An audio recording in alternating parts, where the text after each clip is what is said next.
Nobody who entered Astraeus's cage had ever walked out the same way they walked in. The White Tiger's territory occupied the eastern wing of Bradley's estate, a sprawling enclosure with steel bars thick as a man's wrist, and a garden that bloomed with flowers no one dared to pick. Guards whispered stories during shift changes about the maintenance worker who'd lost 3 fingers trying to repair a damaged lock, about the intruder whose screams had echoed through the mansion for exactly 7 seconds before silence fell. The mansion itself rose from the hillside like a fortress built by someone who understood that true power required both elegance and absolute control.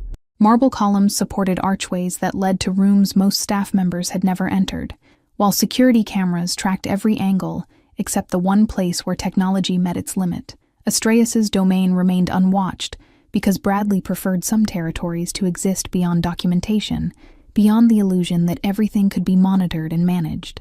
Bradley had acquired Astraeus 5 years earlier from a collector who'd grown terrified of his own purchase, paying triple the asking price just to have the creature transported under cover of darkness. The tiger arrived in a reinforced truck with handlers who refused to make eye contact, men who'd dealt with exotic animals their entire careers but recognized something different in those ice-blue eyes. From the moment Astraeus emerged into his new territory, he'd ruled it with an authority that made even Bradley's most hardened associates uncomfortable. The animal didn't just occupy space. He claimed it with a presence that filled the air like electricity before a storm. His white fur gleamed under moonlight like polished bone, and his movements carried the fluid grace of something designed by nature to be perfectly lethal. Security protocols around the enclosure had evolved into an unspoken religion among the staff, rules passed down from veteran guards to nervous newcomers during their first week on the property. Never approach the cage alone, never make direct eye contact through the bars. Never assume the tiger's calm demeanor meant safety rather than patience. The head of security, a former Marine who'd served in 3 combat zones, had instituted a 20-foot perimeter that no one crossed without explicit permission. The tiger's daily routine followed patterns that seemed almost human in their consistency, as if Astraeus understood the value of predictable behavior in a household built on carefully managed chaos. He prowled the perimeter of his territory each morning at dawn, muscles rippling beneath white fur that caught the early light. Mid-afternoon found him lounging beneath the Japanese maple that dominated the enclosure's center, a position that offered both shade and an unobstructed view.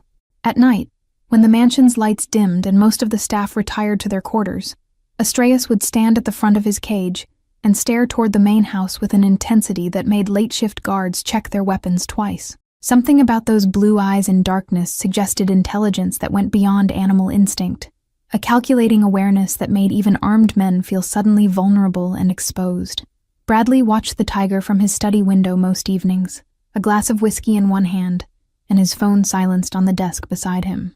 The animal fascinated him in ways he'd never articulated to anyone, not because of its strength or beauty, but because of what it represented. Astraeus had never been tamed, never showed affection or sought approval, never compromised the essential wildness that made him both magnificent and terrifying. In a world where Bradley commanded loyalty through a combination of fear and financial incentive, the tiger's complete indifference to human authority felt almost refreshing. Astraeus owed him nothing, despite 5 years of perfect care, acknowledged no debt, despite the territory and freedom Bradley had provided. Their relationship existed in a strange equilibrium where Bradley held all the power, yet somehow remained the supplicant, standing at his window like a pilgrim seeking wisdom from an oracle. The mansion staff had learned to read Bradley's moods by observing his relationship with Astraeus, understanding that their boss's fascination with the animal reflected something deeper than simple ownership. On nights when business dealings went badly, or rival organizations tested boundaries, Bradley would stand at that study window for hours, watching the tiger pace and turn. The white tiger served as a barometer for tensions that Bradley never discussed openly, a living symbol of the violence that simmered beneath his carefully constructed exterior. The enclosure's garden had been designed by a landscape architect who'd been flown in from overseas and paid enough to ensure his silence about the project's unusual requirements. Native plants mixed with exotic species that could survive the climate, creating an environment that mimicked natural hunting grounds while remaining contained within reinforced walls. A small stream ran through the eastern section, fed by underground pipes that kept the water fresh and cold even during summer heat waves. Rock formations provided elevated vantage points where Astraeus could survey his territory like a king observing his domain, and the whole space was oriented to catch afternoon sun that would warm the stones where he liked to rest. What made the enclosure truly remarkable wasn't its size or expensive landscaping, but the fact that Bradley had never once entered it since the day Astræus arrived. He'd commissioned its construction, approved every detail of its design, and spent a fortune maintaining it to standards that exceeded most luxury homes, yet the threshold remained uncrossed. His daughter, barely 3 years old, had asked once why the pretty white cat lived alone in such a big space. Bradley had simply said that some creatures needed kingdoms of their own, and the child had accepted this explanation with the easy grace of someone too young to understand that kingdoms were often indistinguishable from prisons. Guards rotated through various positions on the estate based on experience and reliability, but the assignment nearest Astræus's enclosure always went to veterans who'd proven themselves capable of maintaining composure under pressure. These men understood that their primary responsibility wasn't protecting the household from the tiger, but protecting foolish visitors from their own curiosity. During the rare social gatherings Bradley hosted, security would establish a perimeter that kept guests away from the eastern wing entirely, explaining with polite firmness that certain areas remained off-limits. The tiger's feeding schedule followed a precise routine that never varied by more than 15 minutes, a consistency that reflected the household's broader obsession with predictable patterns and controlled variables. A specialized handler delivered fresh meat 3 times weekly, leaving it at a designated drop point before retreating to a safe distance. Astræus would approach only after the handler had cleared the area completely, eating with the unhurried confidence of an apex predator who'd never had to compete for resources. Rumors about why Bradley kept such a dangerous animal circulated among staff members during breaks and shift changes. Theories ranging from exotic status symbol to elaborate security system to something darker that nobody wanted to name directly. Some believed the tiger represented Bradley's connection to overseas criminal organizations, a gift from associates whose operations extended into regions where such animals could still be acquired. Others thought Astræus served as a test of loyalty, observing which staff members maintained proper respect for danger versus those who grew complacent around beauty. The enclosure's northern wall backed against a section of the property that bordered undeveloped woodland, creating an illusion that Astræus's territory extended beyond its actual boundaries into wild spaces where human rules ceased to apply. Bradley had specifically requested this design element, wanting the tiger to see forests and open sky rather than just mansion walls and manicured lawns. It was a small concession to the animal's nature, an acknowledgement that even in captivity, some part of Astræus needed to feel connected to spaces humans couldn't fully control. On clear nights, when the moon rose above the tree line and cast silver light across the enclosure, the white tiger would stand at the northern fence and stare into the darkness beyond, perfectly still, except for the slow movement of his breathing. These moments of stillness held more weight than his powerful movements during daylight hours, suggesting depths of awareness that made observers wonder what thoughts moved through a mind designed for hunting, yet trapped in artificial paradise. The championship game had reached its final quarter when rain began to fall, light at first, then gradually intensifying into a steady drizzle that misted the mansion's exterior lights and made the gardens shimmer like something from a half-remembered dream. Inside the central monitoring room, 5 security guards clustered around the main screen where heavily armored players collided in slow-motion replays. Their attention had narrowed to that single illuminated rectangle, professional vigilance temporarily sacrificed to the primal human need for spectacle and tribal victory. Madeline had been walking for 3 hours before she saw the lights of Bradley's estate, rising from the hillside like a constellation that had fallen to earth and decided to stay. Her clothes clung to her skin where the rain had soaked through, simple cotton that had been inexpensive, even when new and now carried the weight of water like penance. She'd left her apartment that morning with no destination in mind, just the restless certainty that staying still would suffocate something essential inside her chest. The neighborhood where she'd grown up had taught her that big houses on hills belonged to people who'd never noticed someone like her, invisible in the way that poverty makes people invisible to those who've never experienced its particular kind of erasure. But tonight something pulled her forward, an instinct she couldn't name that made her feet carry her up the winding private road toward gates that should have been locked. The rain fell harder, and she welcomed it, feeling the cold water wash away the accumulated grime of another week spent cleaning other people's spaces. The estate's main gate stood open by perhaps 2 feet, a gap that might have been intentional or might have been the result of a faulty sensor triggered by the storm. Madeline paused at the opening, aware that crossing this threshold meant trespassing on property where people like her existed only as service workers who entered through different doors at different hours. Yet her hand reached out and pushed the gate wider, and her legs carried her through before her mind could construct adequate arguments against the action. The driveway curved through landscaping that must have cost more than she'd earn in 5 years, every plant positioned with the kind of precision that money could buy when aesthetics mattered more than practicality. She walked past fountains that continued running despite the rain, past flower beds that bloomed in arrangements too perfect to be anything but professionally maintained. The mansion itself grew larger as she approached, its lit windows suggesting warmth and space in quantities she'd never personally experienced. Security protocols dictated that motion sensors should have alerted the monitoring room to her presence, but the guards' attention remained fixed on the game's final moments, where victory hung in perfect balance. Madeline moved through their blind spot like a ghost, visible only to cameras that no one was currently watching. The rain intensified, and she pulled her thin jacket tighter, knowing it provided no real protection, but needing the gesture anyway. She'd almost reached the mansion's rear entrance when she saw the enclosure, its steel bars catching light from floods that illuminated the space with artificial daylight. Something white moved behind those bars, something massive that made her stop and stare despite the cold water, now running in rivulets down her face. The creature turned, and she saw eyes that glowed blue even from 50 feet away, an impossible color that seemed to burn with its own internal light. Madeline had grown up with her grandmother's stories about animals that carried more than just animal consciousness, creatures that existed on the border between the natural world and something older that humans had mostly forgotten. The old woman had been considered eccentric by neighbors who dismissed her tales as superstition mixed with early dementia. But Madeline remembered every word, every gesture, every warning about respecting the boundaries between human spaces and the territories that belonged to beings who operated according to different rules. The white tiger moved closer to the bars, and she found herself walking toward the enclosure as if pulled by invisible threads. Logic suggested she should run, should retreat back through the open gate, before someone noticed her trespassing on property that represented wealth and power so far beyond her experience. Instead, her feet carried her forward, rain-soaked shoes squelching against manicured grass that felt wrong beneath her soles, too soft and too perfect. Inside the monitoring room, one of the guards glanced at his secondary screen and frowned, noticing movement in a sector that should have been empty, but his team erupted in celebration as their favored team scored, and the momentary concern dissolved back into collective joy. The alert on his screen blinked twice, then cleared itself when the system detected no further motion in that zone, classifying Madeline's presence as a false positive, triggered by rain patterns and wind-blown debris. She reached the enclosure's entrance, a heavy door with a lock that looked like it could withstand military-grade assault. The rain fell harder, and she wiped water from her eyes, staring at the white tiger who now stood completely still, watching her with an intensity that should have triggered every survival instinct.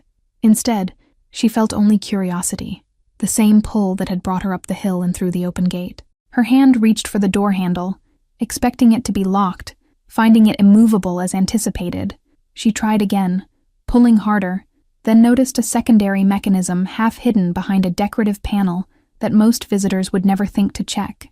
Her grandmother's voice echoed in memory, words about how important things were often concealed in plain sight, protected not by obvious barriers, but by assumptions about what people would or wouldn't think to try. The mechanism yielded to pressure applied at a specific angle, and she heard something click deep within the door's framework. It swung inward with a whisper of well-oiled hinges, revealing the garden beyond where the white tiger stood like a statue carved from snow and moonlight. Madeline stepped through without hesitation, and the door closed behind her with a sound like finality, like the universe acknowledging that certain thresholds once crossed, redrew all the maps that came after. Astreus lowered his massive head, and a sound emerged from his chest that rattled through the wet air, a growl that carried 5 years of solitude and defensive fury. His lips pulled back, revealing teeth designed to crush bone and tear flesh, and his body shifted into a stance that preceded the killing strike. Every muscle tensed beneath white fur now darkened by rain, and his blue eyes fixed on Madeline with the focused intensity of a predator who'd identified prey.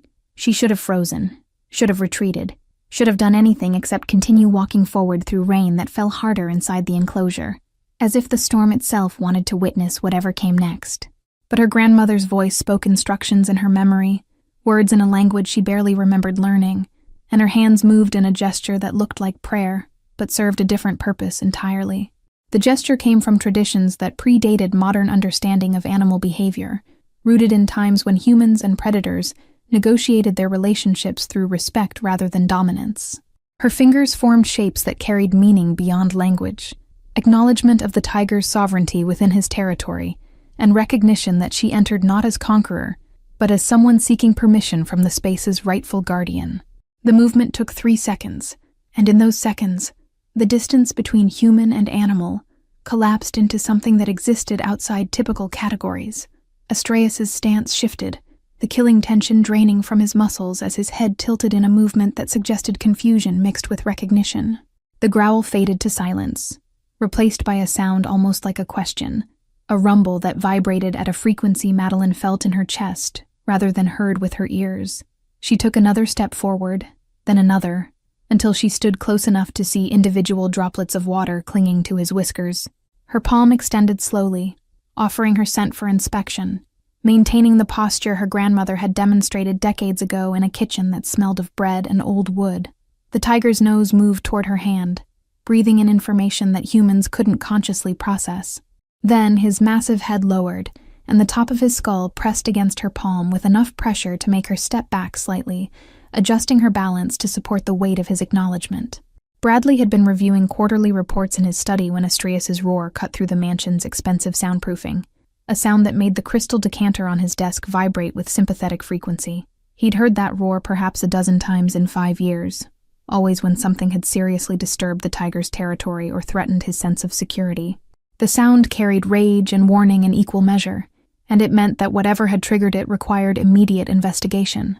He moved toward the study's window out of instinct, expecting to see nothing unusual, perhaps a branch that had fallen near the enclosure, or a technical malfunction with the fence's electrical system.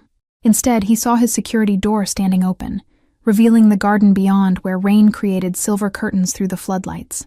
And in that garden, he saw a figure that shouldn't exist, a young woman in soaked clothing standing impossibly close to Astraeus, her hand resting on the tiger's lowered head. The scene made no sense within any framework of reality Bradley had previously accepted, like watching gravity suddenly reverse itself or seeing water flow uphill.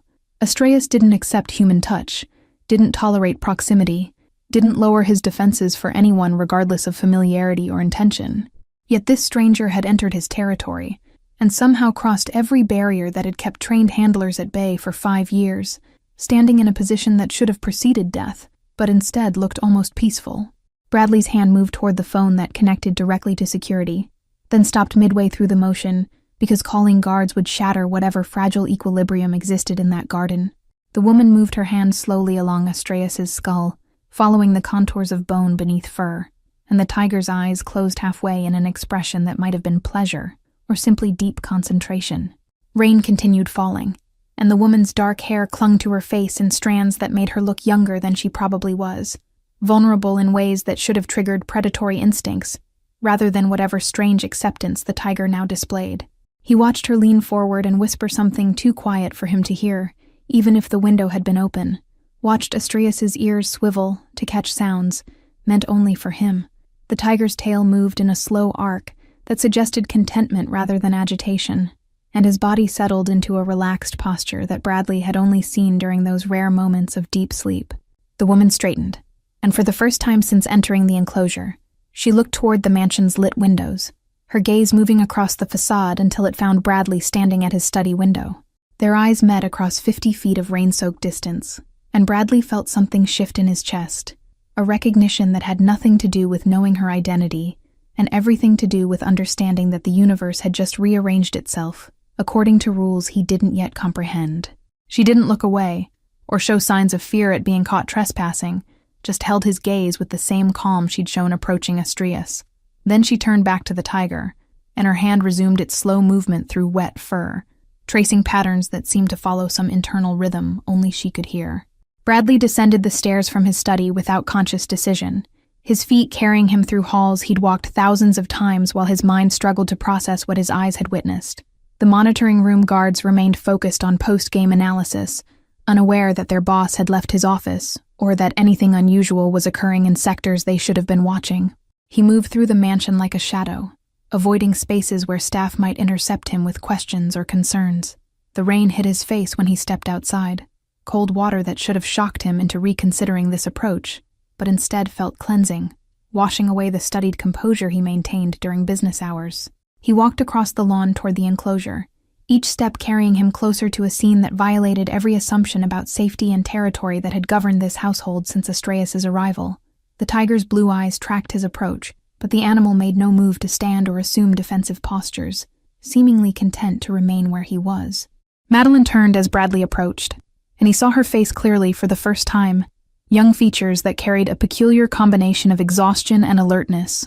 Her clothes marked her as someone from outside his usual social sphere, the kind of person he'd normally encounter only through intermediaries if he encountered them at all. Yet she stood in his tiger's enclosure, with her hand resting on Astraeus' head, like it was the most natural thing in the world, unbothered by the rain, or the dangerous animal, or the fact that she'd trespassed on property worth more than most people earned in a lifetime. He stopped 10 feet from the enclosure's open door, close enough to speak without shouting, but far enough to maintain the distance that protocol demanded. Words formed and dissolved in his mind. Questions about how she'd entered, why she'd approached the tiger, what gesture or technique had allowed her to bypass 5 years of carefully maintained aggression. But what emerged from his mouth was simpler, stripped of professional authority, and reduced to genuine confusion that overrode his usual need for control. The question hung in wet air between them while Astraeus watched with eyes that seemed to understand more than they should, a white tiger serving as witness to the moment when two completely separate worlds collided and discovered they shared unexpected common ground. Madeline's hand continued its slow movement through the tiger's fur, maintaining contact that appeared to ground her as effectively as it calmed the animal. She opened her mouth to respond, and Bradley leaned forward slightly, drawn toward whatever explanation she might offer for the impossible thing he'd just witnessed. But before she could speak, Astraeus lifted his head and released a sound that wasn't quite a growl and wasn't quite a purr, something that vibrated at a frequency that made Bradley's chest ache with an emotion he couldn't immediately name. The tiger moved, his massive body shifting to position himself between Madeline and Bradley, not aggressively but almost protectively, as if he'd already decided which human in this equation deserved his loyalty. The white tiger's blue eyes fixed on Bradley with an expression that might have been challenge or might have been invitation, impossible to distinguish between the two. Madeline's voice emerged soft against the rain's steady percussion, explaining that she'd seen the open gate and followed instinct rather than logic, drawn by something she couldn't articulate in ways that would satisfy someone who lived by contracts and calculated risks. Her grandmother had taught her to trust feelings that moved through her body like electricity, sensations that preceded thought, and often proved more reliable than rational analysis. Bradley listened without interrupting, his mind cataloging details about her speech patterns and body language, the way she maintained eye contact without aggression, and kept one hand resting lightly on Astraeus' shoulder, as if drawing strength from the contact. She spoke about her grandmother's stories with a reverence that suggested genuine belief rather than nostalgic attachment to childhood fairy tales. Most people would have dismissed such explanations as superstitious nonsense, but Bradley had spent 5 years watching Astraeus defy every attempt at conventional understanding. The security team finally noticed the open enclosure door on their monitors, and Bradley's phone vibrated in his pocket with incoming alerts that he ignored completely. Protocols demanded immediate response to any breach of Astraeus' territory, yet here stood the breach itself, looking entirely unthreatening while the supposedly dangerous animal acted like a house cat seeking affection. Bradley made a mental note to review security footage later, to understand how someone had walked onto his property without triggering the sophisticated systems he'd paid a fortune to install. Astraeus shifted his position, moving to Madeline's side rather than standing between them, and his tail swept in a slow arc that scattered raindrops in patterns that caught the floodlights. The tiger's posture suggested he'd made some decision about the situation, determined that Bradley posed no immediate threat and could therefore be tolerated within visual range.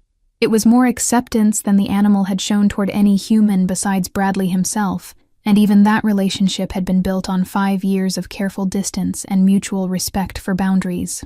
The rain began to ease, transitioning from downpour to drizzle, and the sudden reduction in noise made the garden feel smaller, more intimate, as if the three of them existed inside a bubble that separated this moment from the ordinary flow of time. Bradley found himself taking a step closer to the enclosure's entrance, testing boundaries he'd maintained since Astraeus' arrival.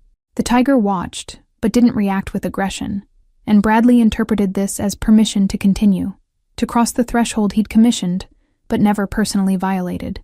His foot touched the enclosure's interior ground, expensive leather shoes making contact with earth that had been Astraeus's exclusive domain for half a decade. The tiger's ears swiveled forward, tracking the movement, but his body remained relaxed against Madeline's side. Bradley took another step, then another, aware that he was probably making the most dangerous decision of his life, but unable to stop himself from approaching the impossible scene that had rewritten every rule he'd established. Madeline watched him advance with an expression that suggested curiosity rather than fear, as if she understood that whatever happened next would reshape more than just this single evening. Her hand continued its slow movement through Astraeus's fur, maintaining the connection that seemed to ground all three of them in this strange new configuration. The wet strands of her dark hair framed a face that carried exhaustion around the eyes, but determination in the set of her jaw, contradictions that made Bradley wonder what circumstances had brought her walking through rain toward a mansion she had no business approaching. He stopped 5 feet from where they stood, close enough to see the intricate patterns in Astraeus's fur, the way white darkened to cream along his spine, the individual whiskers that framed his massive face. The tiger's blue eyes fixed on Bradley with an intensity that still carried warning despite the apparent calm, a reminder that acceptance could be revoked faster than human reflexes could respond. Yet something in that gaze also held recognition, acknowledgement that Bradley had finally crossed into territory he'd only observed from safe distances, finally committed to direct engagement rather than passive observation. The scent of wet jasmine drifted through the enclosure from plants Bradley had specifically chosen because they bloomed in rain, releasing fragrance that transformed storms into something almost sacred.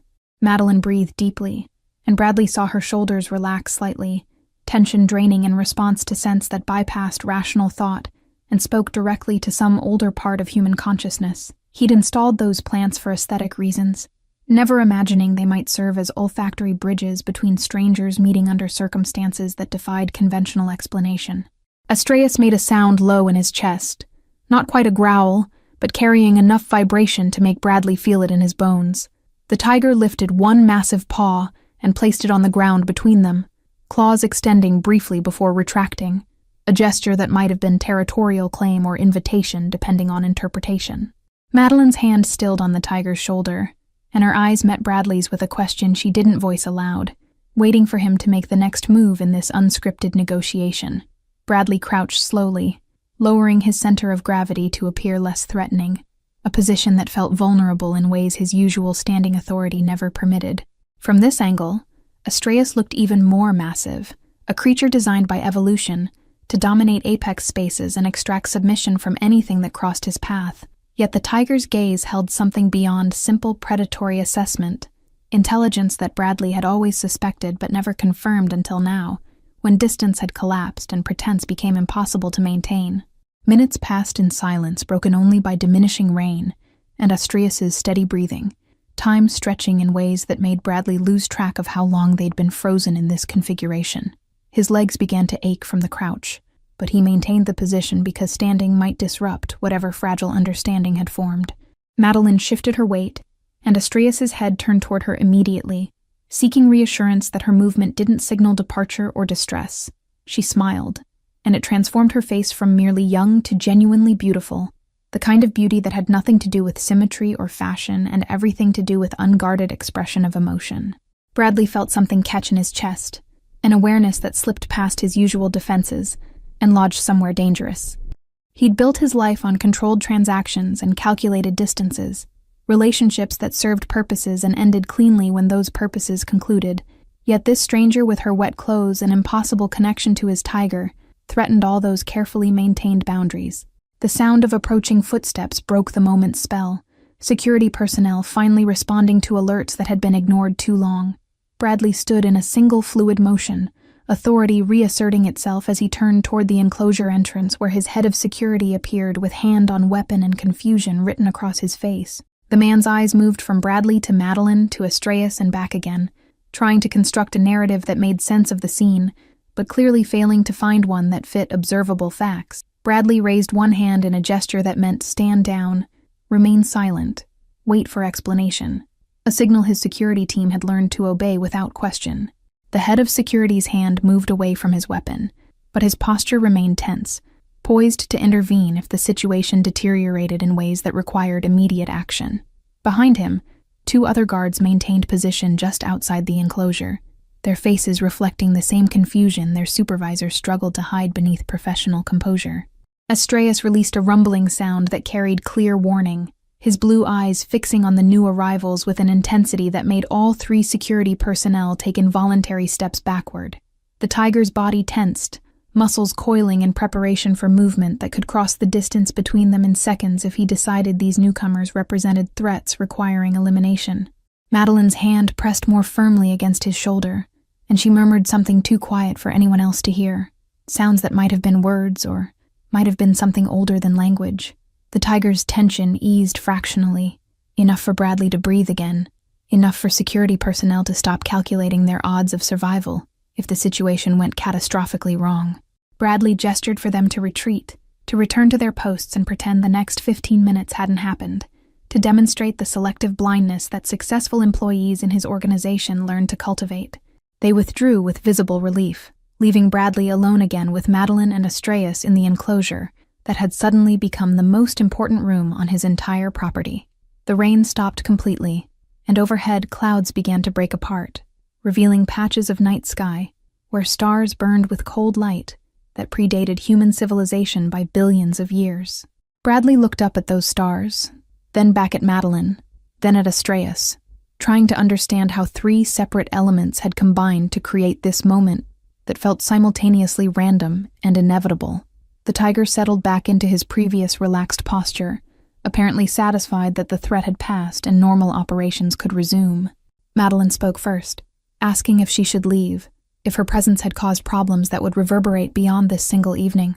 Her voice carried genuine concern rather than performative apology, an authentic inquiry about consequences rather than a rehearsed social script.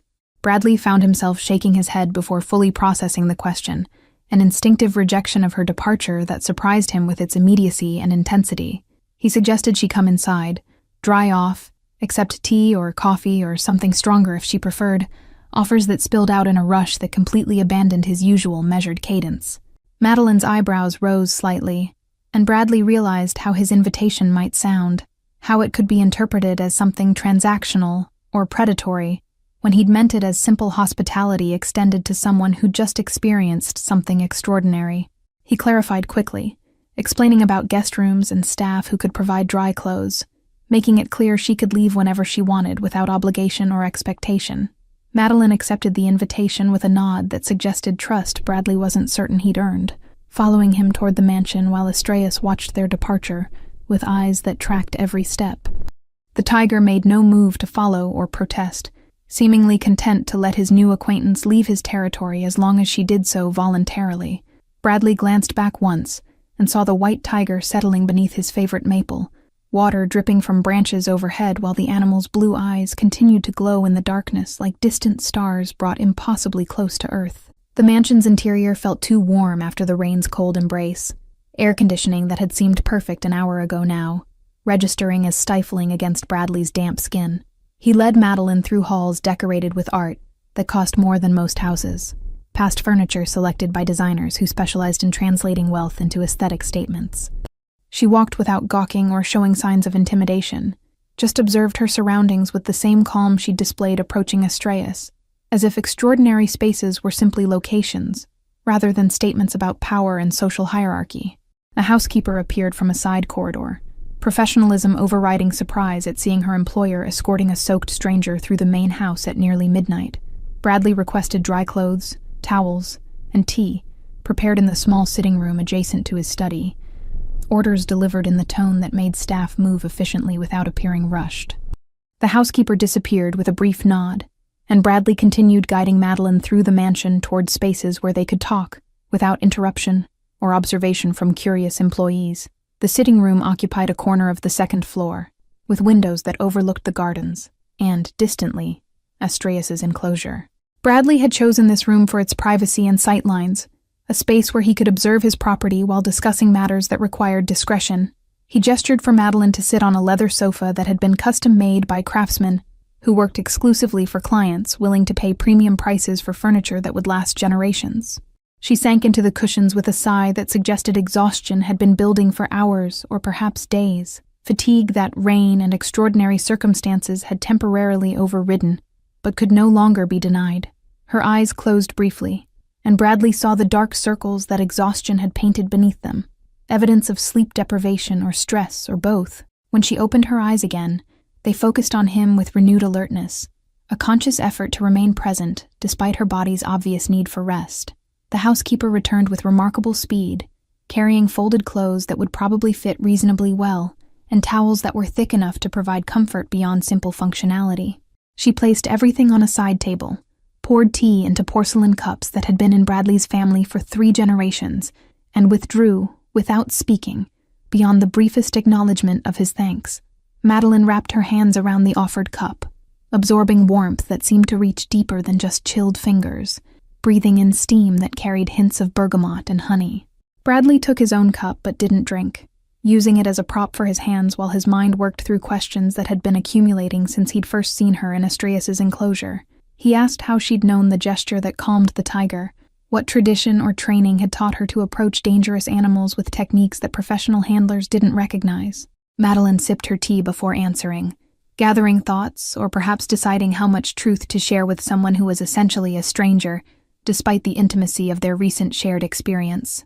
Her grandmother had been born in a region where old practices survived longer than they had in urbanized areas, knowledge passed down through generations who'd lived closer to wilderness and its inhabitants. The gesture she'd performed wasn't something that could be taught through instruction manuals or academic study, but rather understanding transmitted through demonstration and practice, and stories that embedded technique within narrative structure. She'd learned it as a child, practicing on neighborhood dogs and stray cats, never imagining she'd one day use it to calm a white tiger in a mansion garden while rain fell, and the world narrowed to just 2 heartbeats synchronized across species boundaries. Bradley listened with an attention he rarely gave to anything beyond business matters, absorbing not just her words, but the rhythm of her speech, and the pauses where memory clearly carried weight. She talked about her grandmother's death 2 years earlier, how the old woman had made her promise to trust the knowledge she'd received even when it seemed impractical or superstitious. That promise had been easy to make, and hard to keep in a world that rewarded rational thinking, and dismissed anything that couldn't be measured or replicated through controlled methodology. The conversation flowed into unexpected territory, moving from tigers and traditions to broader questions about what made life meaningful beyond simple survival. Madeline spoke about working multiple jobs that paid barely enough to cover rent in a shared apartment, exhaustion that had become so normal she'd almost forgotten what rested energy felt like. Yet, despite poverty that would have crushed many people's spirits, she maintained a curiosity about the world that manifested in observations about beauty she encountered during bus rides and walks through neighborhoods most of Bradley's associates would never voluntarily visit. Bradley found himself talking about his daughter, something he rarely did with anyone outside his immediate family circle, describing how 3-year-old curiosity made her ask questions he had no adequate answers for. She wanted to know why people couldn't just share everything so nobody went hungry, why some kids had toys that filled entire rooms, while others had nothing, why her father worked such long hours if he already had more money than they could spend. These questions came from a place of innocent confusion about systems adults had learned to accept as inevitable, and Bradley had discovered that explaining economic reality to a toddler forced him to confront uncomfortable truths about choices he'd made and continued making. Madeline smiled at his description of his daughter's interrogations, recognizing the particular frustration of trying to justify unjustifiable systems to someone who hadn't yet learned to accept contradictions as normal. She asked what he told his daughter when those questions came, whether he defaulted to simplified explanations that protected her from complexity, or tried to offer honest acknowledgement that the world operated according to rules that prioritized some people's comfort over others' survival. Bradley admitted he mostly deflected, promising to explain when she was older, knowing that age would teach her to stop asking questions that had no satisfying answers. They talked until the tea grew cold, and the housekeeper returned to refresh cups and leave a tray of food that neither of them touched. The conversation had shifted from personal history to philosophical questions about obligation and choice, about whether people with resources bore responsibility for those without, or whether everyone simply navigated the world according to their own best interests. Madeline argued for interconnection, suggesting that genuine security couldn't exist in societies where poverty and wealth existed in such extreme proximity, while Bradley countered with pragmatic observations about human nature's tendency toward self-preservation over collective welfare. The debate remained respectful, despite fundamental disagreements, both of them recognizing that their different perspectives stemmed from different lived experiences, rather than moral failures on either side. Madeline had seen poverty from inside its grinding daily reality, while Bradley had inherited wealth that insulated him from ever experiencing genuine material deprivation. Neither could fully understand the other's position, because understanding required experience that couldn't be transmitted through conversation alone, yet the attempt to bridge that gap created unexpected connection. Hours passed without either of them noticing, darkness outside the windows gradually giving way to pre-dawn gray that suggested morning approached faster than seemed possible. Bradley glanced at his watch and felt surprised that they'd been talking for nearly 4 hours, time that had compressed in ways he'd rarely experienced. Madeline noticed his gesture and asked if she should leave, awareness dawning that she'd occupied his attention far longer than politeness probably permitted. Bradley shook his head, explaining that sleep had become optional years ago, his schedule so irregular that traditional concepts of bedtime had ceased to have meaning. He suggested she might want to rest in one of the guest rooms, pointing out that exhaustion had painted her features with shadows that conversation couldn't fully disguise. Madeline hesitated, clearly torn between accepting hospitality and maintaining whatever independence poverty had taught her to prioritize above comfort. The decision was interrupted by sounds from downstairs, his daughter's voice calling for him with the particular insistence that meant she'd woken from a nightmare and needed reassurance that the world remained stable.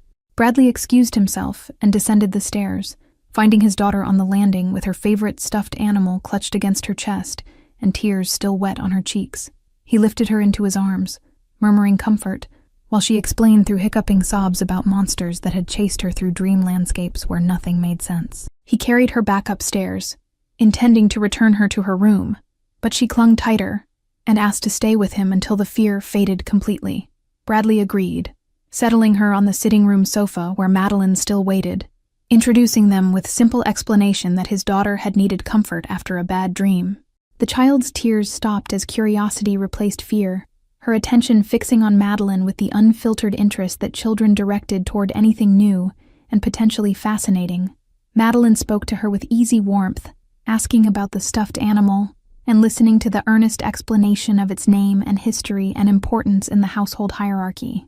The conversation flowed naturally into a story Madeline began telling about a white tiger who lived in a garden full of flowers that bloomed at night, a tale that clearly drew from recent events, but transformed them into narrative that made magic seem possible, rather than frightening. Bradley's daughter listened with rapt attention, her body gradually relaxing against Madeline's side, as the story wove protective enchantment around her imagination. By the time the story concluded, his daughter had fallen asleep with her head resting on Madeline's lap, breathing steady and peaceful in ways that suggested nightmares had been thoroughly banished. Madeline looked up at Bradley with an expression that mixed tenderness with uncertainty, clearly unsure whether she should move and risk waking the sleeping child. Bradley settled into the chair across from them, content to let the moment extend, watching dawn light gradually fill the room while his daughter slept, and the woman who'd calmed his tiger sat perfectly still to avoid disturbing a child's hard-won peace. The next evening arrived with clear skies and temperatures that made the previous night's rain feel like something imagined rather than experienced. Bradley found himself watching the enclosure from his study window with more attention than usual, aware he was looking for Madeline despite having no reason to expect her return. She'd left that morning after his daughter woke, accepting a car service he'd arranged, but declining his offer to have her belongings retrieved from wherever she'd been staying. The departure had felt incomplete. A conversation paused mid-sentence rather than properly concluded. His phone buzzed with messages about shipments that needed approval and meetings that required his presence, but Bradley ignored them with unusual disregard for business matters that normally commanded immediate attention. His focus kept returning to the garden where Astreus paced his territory, the tiger's movements carrying restless energy that suggested he also felt something incomplete about the previous night's events. Animals didn't experience human emotions, Bradley reminded himself, yet the tiger's behavior seemed to contradict that rational assessment in ways that made comfortable certainty harder to maintain.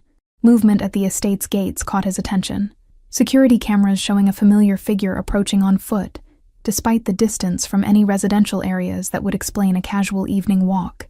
Madeline wore different clothes, but the same calm expression, moving up the driveway as if she'd been invited rather than arriving unannounced for the second consecutive night. Bradley watched her progress through multiple camera angles, tracking her path across his property, while his pulse accelerated in ways that had nothing to do with security concerns, and everything to do with anticipation he hadn't expected to feel.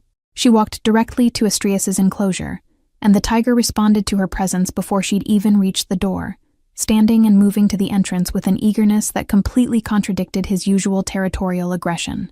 The door opened at her touch, that same hidden mechanism yielding to pressure she'd somehow intuited during her first visit, and Adheres greeted her with a sound that rumbled through the garden like distant thunder. Madeline's hand found his head immediately, resuming the contact that had calmed him previously, and the tiger leaned into her touch with an abandon that made Bradley's chest tighten with emotion he couldn't quite name. Bradley descended from his study without conscious decision, his feet carrying him through the mansion and out into gardens that had become a stage for interactions that rewrote every assumption he'd previously held. The evening air carried the scent of jasmine again, those same plants releasing fragrance that seemed to mark significant moments, as if the garden itself participated in events unfolding within its boundaries. He approached the enclosure more confidently than the previous night, remembering that Adheres had tolerated his presence once, and might do so again. Madeline turned as he neared, and her smile held warmth that suggested she'd been hoping he'd appear, rather than simply tolerating his intrusion. Adheres acknowledged Bradley with a brief glance, before returning his attention to Madeline, making clear where his primary loyalty resided but also indicating that Bradley's presence wouldn't be actively opposed. The three of them stood in configuration that was becoming familiar, a triangle of awareness where each point tracked the others while maintaining their own distinct perspectives and priorities. They talked while the sky darkened from blue to purple to black, conversation flowing more easily than it had the previous night, building on foundation they'd established during those hours in the sitting room. Bradley found himself sharing details about his business operations that he'd never discussed with anyone outside his inner circle, explaining how legitimate enterprises provided cover for activities that generated actual profit. Madeline listened without judgment or visible shock, as if she'd always understood that wealth like his couldn't be generated through entirely legal means and systems designed to concentrate resources among those who already controlled them. She talked about her jobs with a matter-of-fact acknowledgement of their futility, describing how no combination of hourly wages would ever generate enough income to escape the cycle that kept her trapped in poverty. The math simply didn't work unless something fundamental changed, yet changing anything fundamental required resources she'd never accessed through sanctioned pathways. Bradley heard the frustration beneath her calm recitation of facts, recognized the particular exhaustion that came from fighting systems designed to prevent exactly the kind of upward mobility they claimed to reward.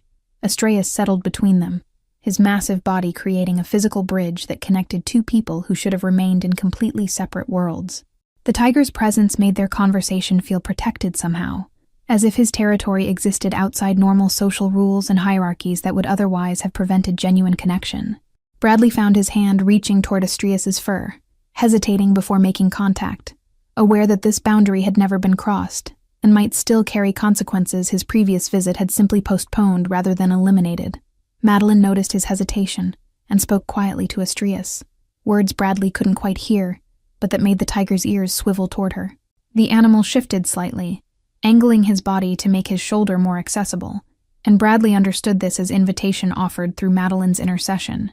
His palm touched white fur that felt coarser than it looked, warm from retained body heat, alive in ways that made abstract knowledge of Adheres' physical presence transform into visceral reality that bypassed rational thought entirely. The three of them remained there, while stars emerged overhead, a constellation of awareness, where each member served essential function in maintaining the whole. Bradley felt something shift inside his chest, a rearrangement of priorities that had been slowly occurring since the previous night, but now solidified into conscious recognition. Madeline represented everything his world usually excluded, yet her presence had revealed gaps in existence he'd built around himself, spaces that wealth and power couldn't adequately fill no matter how much of either he accumulated. His daughter appeared at the mansion's rear entrance, her nanny trailing behind with apologetic expression that suggested the child had insisted on this evening excursion, despite bedtime protocols. She ran across the lawn with 3-year-old abandon, heading directly for the enclosure where she'd been told never to approach. Bradley moved to intercept her, but Madeline's hand on his arm stopped him, her her head shaking slightly in gesture that suggested trust rather than intervention. The child reached the enclosure and pressed her face against the bars, calling to Astraeus with the unself-conscious confidence of someone too young to have learned proper fear. The tiger turned toward her, and Bradley's entire body tensed, prepared to act despite knowing he'd never move fast enough if Astraeus decided to treat his daughter as prey.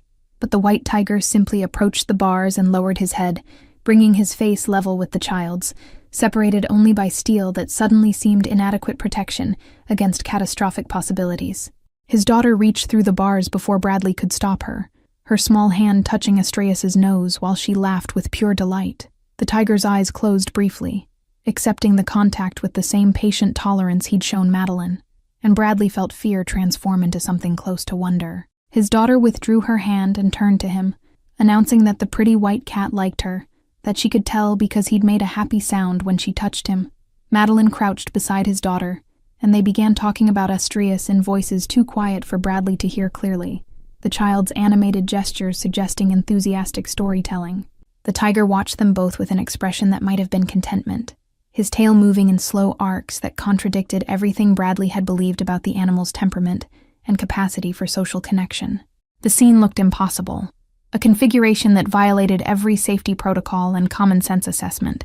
Yet it was occurring with such natural ease that objecting would have felt absurd. Bradley's head of security appeared at the garden's edge, radio in hand, clearly responding to reports about the child's proximity to dangerous territory. Bradley waved him off with a gesture that meant stand down, everything's under control, trust what you're seeing even if it makes no sense. The security chief's face reflected profound confusion, but he retreated as ordered, leaving Bradley to manage a situation that definitely wasn't under control in any conventional meaning of the phrase, but somehow felt safer than most carefully planned operations he'd overseen. The evening extended into night, his daughter eventually falling asleep against Madeline's shoulder, while Astraeus dozed nearby, creating a tableau that would have seemed staged if Bradley hadn't witnessed its organic development. He stood apart from them, observer to a scene that included him, but didn't require his participation, watching three beings from completely different circumstances find unexpected harmony in a garden designed to contain violence that had somehow transformed into sanctuary for connection he'd never imagined possible. Madeline looked up at him, and her eyes held a question she didn't voice, an inquiry about whether this could continue, or whether tonight represented an aberration that morning would erase. Bradley found himself nodding, answering the unspoken question with commitment that probably exceeded wisdom, but felt more right than any decision he'd made in years. The cage door would remain open, he decided, both literally and metaphorically, allowing whatever was developing between them to unfold according to its own rhythm, rather than rules imposed by circumstances that suddenly seemed less relevant than they'd appeared just 48 hours earlier. His daughter stirred, and Madeline carefully shifted her position to avoid waking her, movements that spoke to experience with children despite her young age. Bradley moved to collect his daughter, lifting her into his arms where she settled without fully waking, secure in the familiar comfort of her father's presence. Madeline stood, and for a moment they faced each other across 3 feet of space that felt simultaneously vast and negligible, a distance that could be crossed in a single step, but represented a journey that would require more than physical movement. Bradley suggested she stay, not in a guest room this time, but in spaces closer to where his daughter slept, rooms that would position her as something more than visitor, but less than he could yet define. Madeline's acceptance came without hesitation, and he recognized that she'd been hoping for exactly this invitation, waiting to see if he'd offer what she'd been too uncertain to request. They walked back to the mansion together, Astraeus watching from his enclosure with eyes that caught starlight, and held it, the white tiger serving as witness to the beginning of something that would change all 3 of their lives in ways none of them could yet fully comprehend. Madeline's presence in the mansion transformed the household's rhythm in ways that became apparent gradually, rather than through dramatic disruption. She moved through the space with careful attention to boundaries, understanding that her position remained undefined, and therefore required navigation according to instincts rather than established protocols. Staff members watched her with curiosity that bordered on suspicion, trying to determine whether she represented temporary anomaly or permanent fixture in their employer's increasingly unpredictable life. Bradley's daughter attached herself to Madeline with the immediate devotion that children showed toward people who genuinely listened, rather than simply tolerating their endless questions. Morning routines now included the child dragging Madeline to the breakfast table, insisting she sit beside her while Bradley read reports and drank coffee that had gone cold before he remembered to drink it. The nanny hovered nearby with barely concealed relief at having assistance with a 3-year-old whose energy seemed limitless. The enclosure became their evening destination, all 3 of them drawn to Astreas's territory, as if the tiger's garden offered something the mansion's expensive rooms couldn't provide. The white tiger greeted them with sounds that ranged from rumbling purrs to sharp chuffs, vocalizations that seemed specifically tailored to whoever approached first. He'd developed distinct responses for each of them, a sophistication in his social behavior that contradicted everything Bradley's handlers had previously claimed about the species' capacity for nuanced interaction. Bradley found himself spending less time in his study and more time in spaces where Madeline and his daughter created their own small ecosystem of stories and games. He'd watch them from doorways, hesitant to intrude on moments that seemed complete without his participation, yet feeling drawn toward the warmth they generated simply by existing in proximity to each other. His daughter would sometimes notice him and call him over, insisting he join whatever activity they'd invented, and he'd find himself on the floor playing games whose rules changed every 3 minutes. Madeline asked questions about his work with a directness that most people avoided, understanding that knowledge was power, and ignorance left her vulnerable in an environment where everyone else knew more than she did. Bradley answered with unusual honesty, explaining operations and relationships that formed the infrastructure of his organization. She absorbed information without visible judgment, processing details about money laundering and territory negotiations as if he were describing entirely legal business practices. The conversations revealed Madeline's intelligence in ways that formal education couldn't have developed, a strategic thinking that came from navigating poverty's constant calculations about resource allocation and risk assessment. She saw patterns in his business descriptions that some of his paid consultants missed, pointing out vulnerabilities in supply chains and suggesting alternatives that demonstrated sophisticated understanding of complex systems. Bradley found himself taking notes during their discussions, recognizing that her perspective offered value beyond simple companionship. His business associates noticed changes in his behavior during meetings that now felt like interruptions rather than priority engagements. He'd check his phone more frequently, impatient for conversations to conclude so he could return to the mansion where something more interesting than profit margins waited for his attention. Longtime partners exchanged glances that communicated concern about their boss's shifting focus, aware that distraction in their line of work often preceded catastrophic mistakes. The head of security requested a private meeting, his expression carrying the weight of concerns he'd been accumulating since the night Madeline first appeared. He spoke carefully, acknowledging that Bradley's personal life remained his own business, while also pointing out that unknown variables created vulnerabilities in security protocols designed to protect both the household and the organization's operations. Background checks had revealed limited information about Madeline, just a trail of minimum wage employment and residential addresses in neighborhoods where people learned not to attract official attention. Bradley listened without interruption, understanding that his security chief was doing exactly what he was paid to do, while also resenting the implication that Madeline represented a threat requiring management. He explained that some risks were worth taking, that not everything valuable could be assessed through background checks and threat assessments. The security chief's face showed skepticism, but professional acceptance, nodding acknowledgement that his concerns had been heard, even if they hadn't resulted in the action he'd hoped to prompt. Astreas's transformation became a topic of fascinated discussion among household staff who'd spent years avoiding the enclosure and now witnessed their employer's daughter playing near the tiger without apparent danger. The animal handler who delivered meat 3 times weekly expressed amazement at behavioral changes that contradicted everything his 2 decades of experience had taught him about apex predators.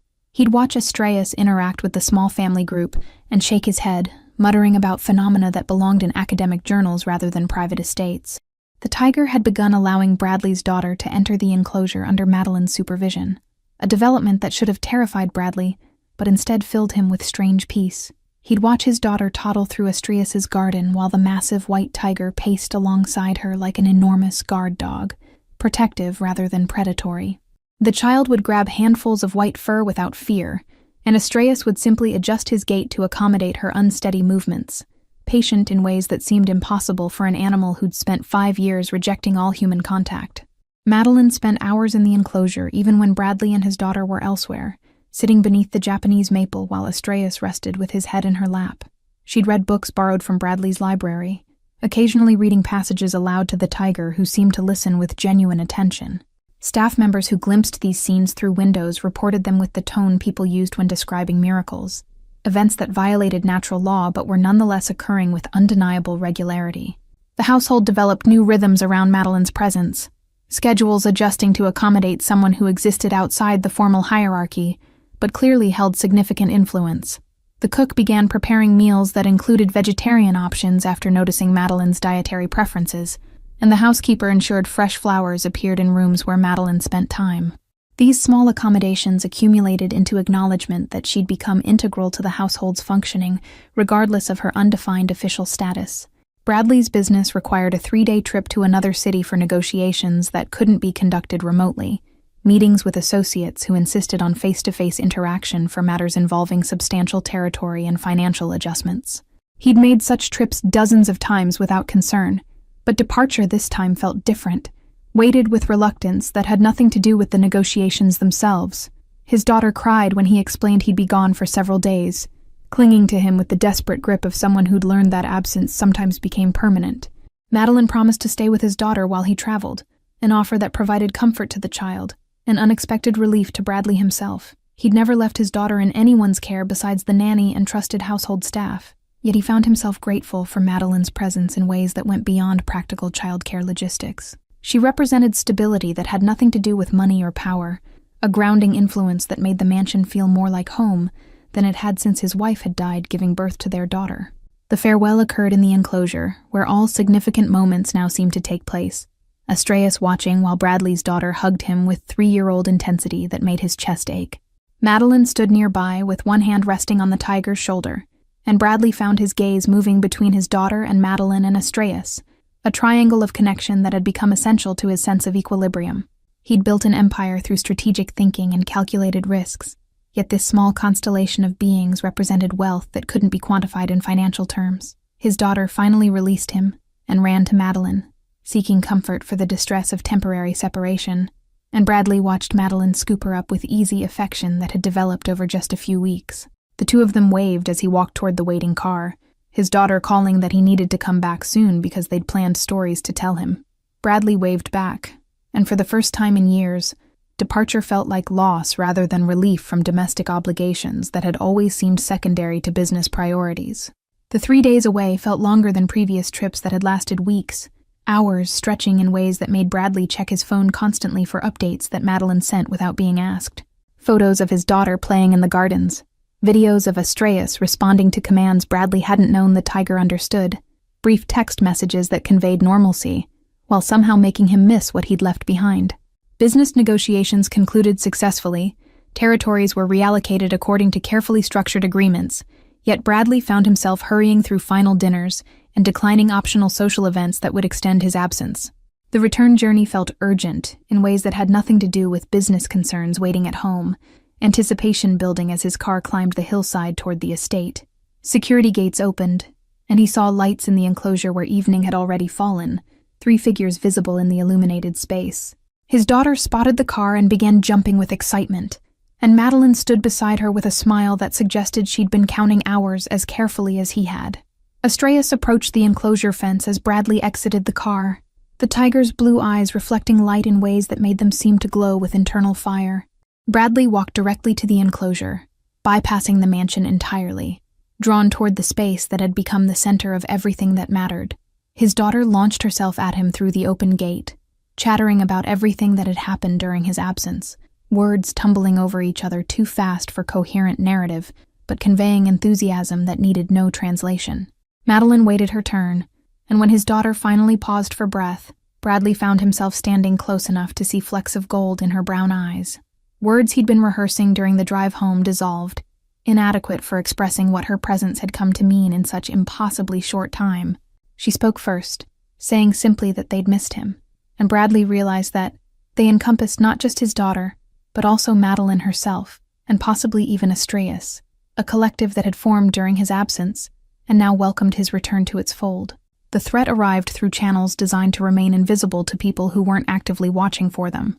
Warnings from associates who'd picked up intelligence about rival organizations discussing Bradley's apparent vulnerabilities.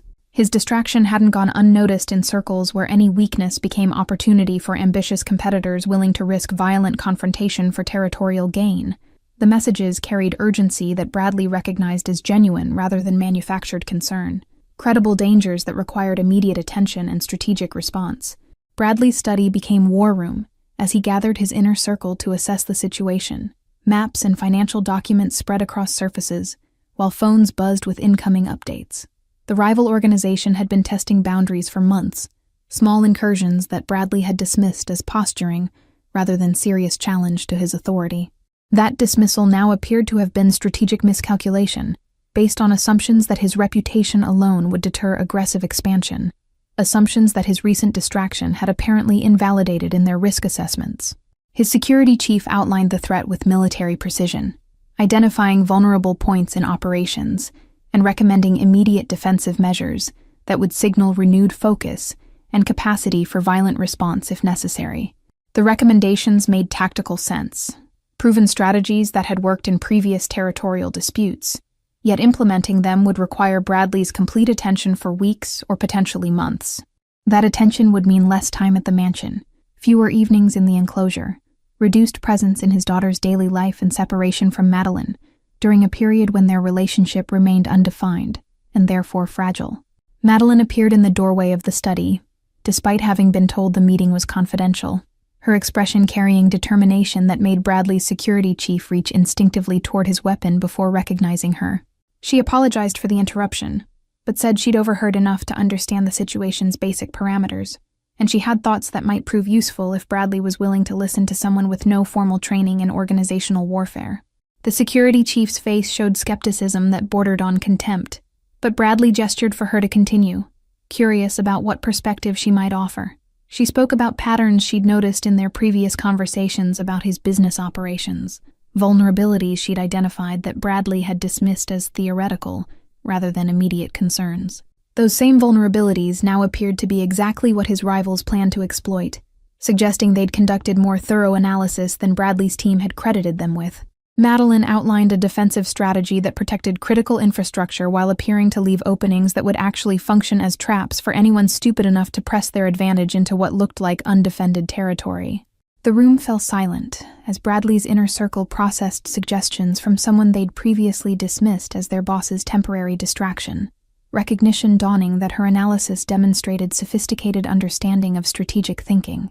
The security chief asked pointed questions that Madeline answered with confidence, revealing that she'd been paying closer attention to Bradley's business discussions than anyone had realized. Her suggestions weren't just theoretically sound, but practically implementable with resources and personnel Bradley already controlled, requiring coordination rather than additional investment. Bradley found himself reassessing everything he'd assumed about Madeline's role in his life, understanding that she'd been offering value he'd been too distracted to fully recognize. Their evening conversations hadn't been simple entertainment or romantic prelude, but actual strategic consultations, where her outsider perspective identified blind spots his experienced advisors couldn't see because they were too embedded in the organization's established thinking.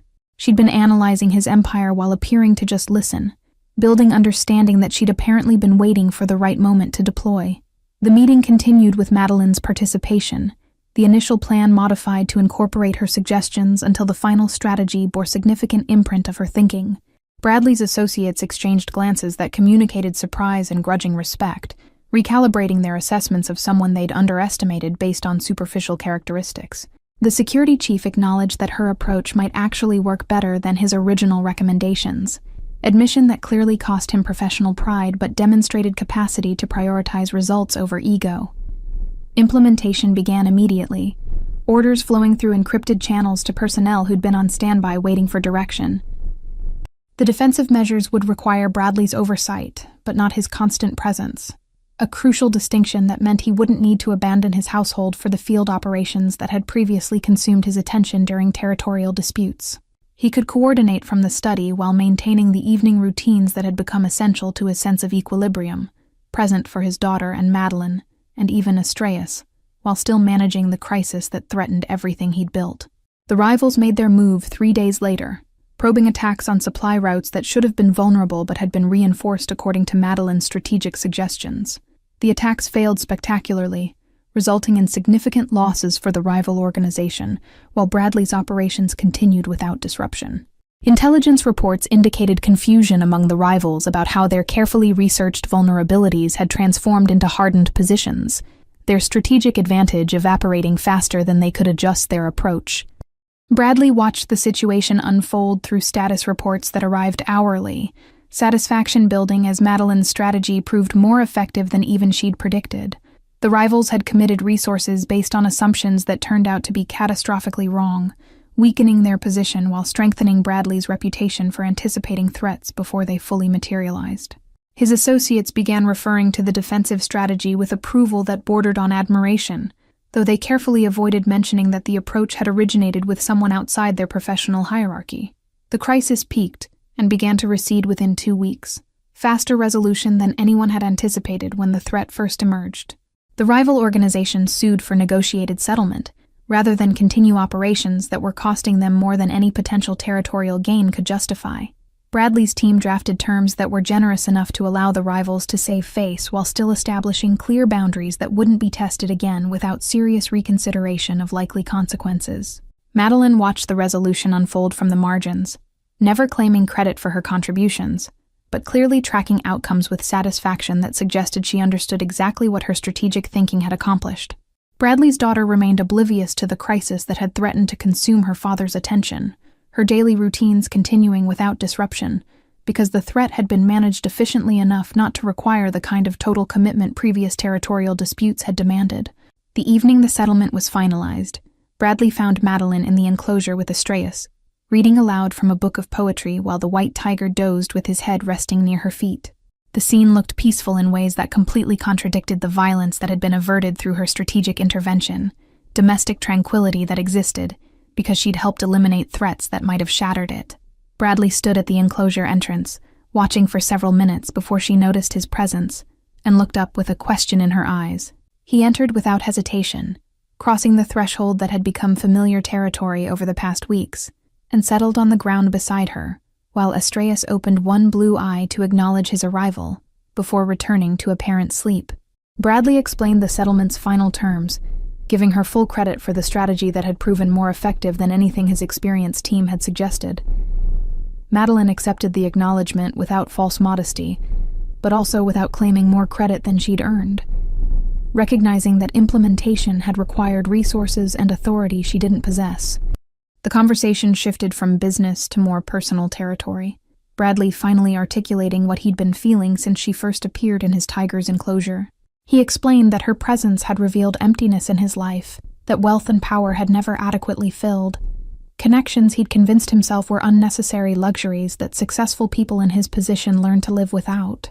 She'd proven that assumption wrong simply by existing in his space, by engaging with his daughter and calming his tiger, and seeing patterns in his business that others missed. Madeline listened without interrupting, her hand resting on Astreus's side, in a gesture that had become habitual during their conversations. When Bradley finished, she spoke about her own reassessment of assumptions she'd held about people like him, acknowledgement that she'd arrived at his mansion with prejudices shaped by poverty's resentments toward wealth's indifference. He'd surprised her by being more than the stereotype she'd expected, by showing capacity for growth and genuine care beneath the controlled exterior his position required him to maintain. Astreus stirred and lifted his head, looking between them with an expression that might have been satisfaction, or might have been simple contentment with the current arrangement. The tiger had been the catalyst for everything that had developed between Bradley and Madeline, the impossible element that had brought two people from completely different worlds into proximity where connection could form, despite all the barriers that should have kept them apart. His territory had become the space where normal rules didn't apply, where wealth and poverty and power and vulnerability could coexist without the usual hierarchies that governed their interaction elsewhere. Bradley reached for Madeline's hand, a gesture that felt simultaneously momentous and entirely natural, given everything that had already passed between them. She didn't pull away, her fingers interlacing with his, while Astreus watched with his blue eyes reflecting the lights that illuminated the garden. The evening air carried jasmine scent again, that familiar fragrance marking another significant threshold crossed, another moment when the universe paused to acknowledge that something important was occurring in this carefully maintained space. His daughter's voice called from the mansion, announcing that bedtime was approaching, and she needed both Bradley and Madeline present for the elaborate ritual she'd constructed around going to sleep. They stood together, and Astræus rose with them, the three of them moving toward the enclosure entrance in a configuration that had become as natural as breathing. The tiger stopped at the gate, watching them cross back into the human world while he remained in his kingdom, his role complete now that he'd brought them together and seen the connection solidify into something that might actually last. 3 months transformed the household in ways that would have seemed impossible during those first chaotic nights when Madeline had appeared like an answer to questions Bradley hadn't known he was asking. The mansion's rhythms had fully adjusted to include her as integral rather than temporary presence, staff members no longer questioning her authority when she made decisions about household matters or his daughter's daily schedule. She'd become the center around which multiple orbits revolved, providing stability that allowed everyone else to function more effectively in their respective roles. Bradley's daughter had started calling Madeline by a name that wasn't quite mother, but carried similar weight and affection. Syllables the child had invented that meant something closer to person who makes everything better. The nanny had gradually reduced her hours as Madeline assumed more of the daily childcare responsibilities, transition that occurred naturally rather than through formal negotiation.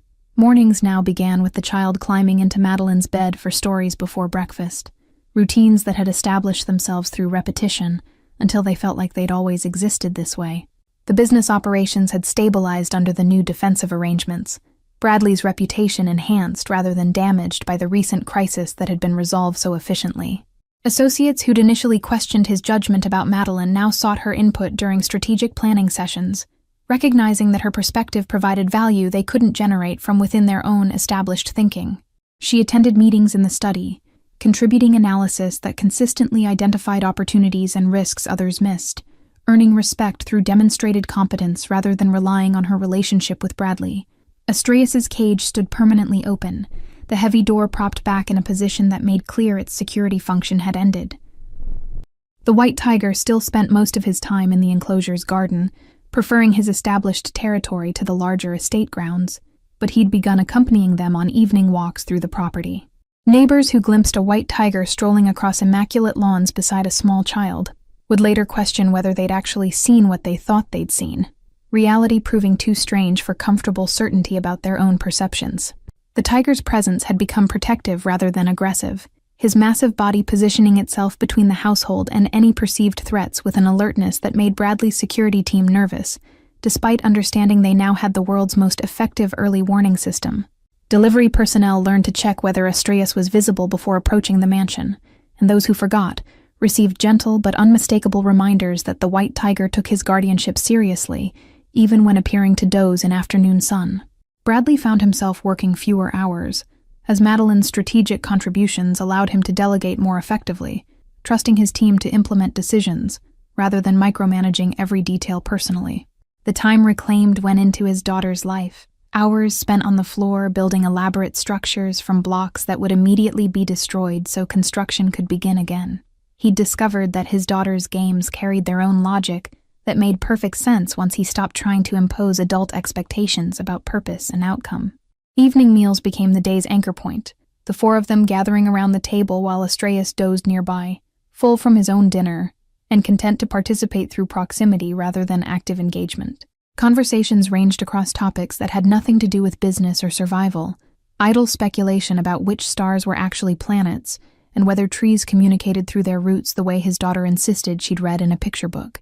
These discussions felt more valuable than the strategic planning sessions that had previously consumed his evenings, connection that existed for its own sake rather than serving instrumental purposes. Madeline had transformed the mansion's aesthetic through subtle changes that accumulated into significant shifts in atmosphere, introducing plants that thrived in the controlled interior climate, and rearranging furniture to create spaces that invited conversation, rather than impressing visitors with wealth's visual markers. The modifications made rooms feel inhabited rather than displayed, spaces where people actually lived instead of sets designed to communicate status. Staff members commented privately that the mansion finally felt like a home, acknowledgement that money alone had never been sufficient to create genuine domestic warmth. The question of Madeline's official status remained unresolved, neither of them particularly concerned with defining their relationship through conventional categories or legal structures. She lived in the mansion, participated in household decisions, contributed to business strategy, and functioned as mother figure to his daughter, despite having no formal authority or recognition. The ambiguity bothered Bradley's lawyers, who worried about estate planning and liability issues, but Bradley dismissed their concerns with unusual indifference to proper documentation and risk management. His daughter had begun asking when Madeline would officially become her mother, 3-year-old directness that cut through adult reluctance to name things that already existed in practice, if not in law. Bradley and Madeline had discussed the question during late-night conversations after his daughter was asleep, both of them aware that marriage would create complications alongside its benefits. Her background would become subject to scrutiny that might reveal things better left unexamined, while his business associations would require explanations about sudden domestic arrangements that appeared to violate his previously maintained boundaries. Yet the question persisted, growing more urgent as his daughter's requests became more frequent and insistent. She wanted Madeline to be permanent rather than potentially temporary. Security that could only come through formal recognition that satisfied a child's need for clear categories and defined relationships. Bradley found himself researching options that would provide legal protection without requiring the kind of public documentation that might create vulnerabilities for either Madeline or his business operations. The solution emerged through conversations with an attorney who specialized in confidential arrangements for clients whose lives required discretion beyond what standard legal structures provided. Private ceremonies could establish legal bonds without public records, protections that would satisfy his daughter's need for certainty, while maintaining the privacy that both Bradley and Madeline valued. The attorney drafted documents that recognized Madeline as his daughter's legal guardian, with full parental authority, first step toward more complete integration that could occur when circumstances permitted. Bradley presented the documents to Madeline in the enclosure where all their significant conversations seemed to happen, Astreus present as witness to another threshold being crossed. She read through the legal language carefully, understanding what was being offered and what questions were being left for later resolution. Her acceptance came without hesitation, acknowledgement that she'd already committed to the household and its members in ways that made formal documentation merely catching up to emotional reality. His daughter's reaction to the news was pure joy expressed through jumping that made Astreus lift his head in alarm before recognizing that the child's exuberance represented celebration rather than distress. She insisted on an immediate party to mark the occasion, 3-year-old certainty that important events required cake and decorations even when adults might prefer quieter acknowledgement. The household staff scrambled to accommodate her demands, producing a celebration that evening that felt appropriately momentous despite its impromptu nature. The party occurred in the garden with Astreus lounging nearby, the white tiger's presence transforming a simple household celebration into something that felt mythical, as if ancient stories about humans and animals living in harmony had somehow become manifest in modern form.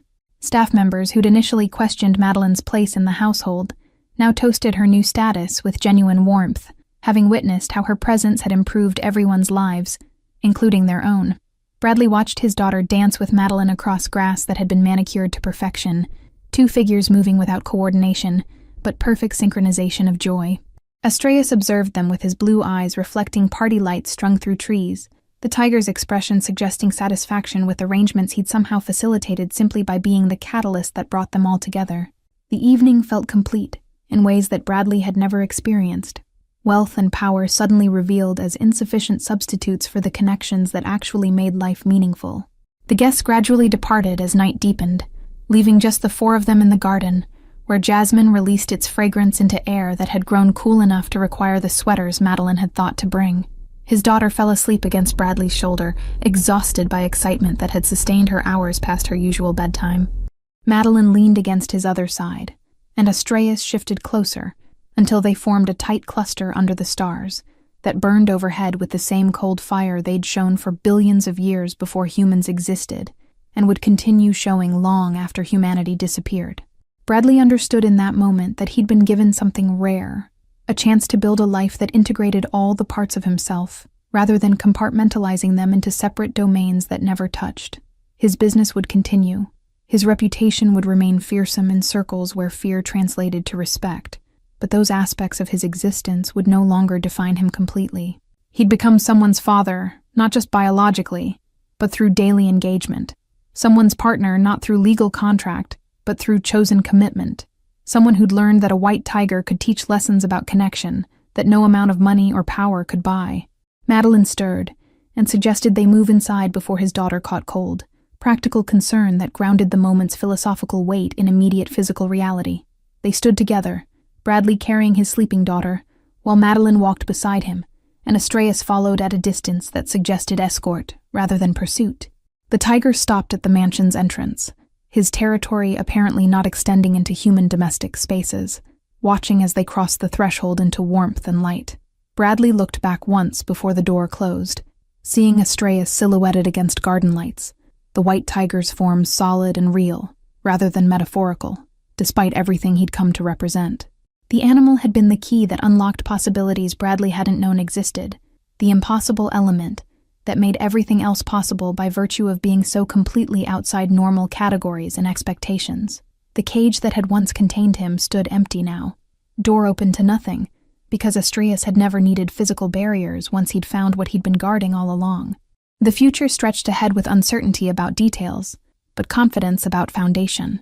A household built on connections that had survived initial improbability to become more solid than structures built on conventional arrangements.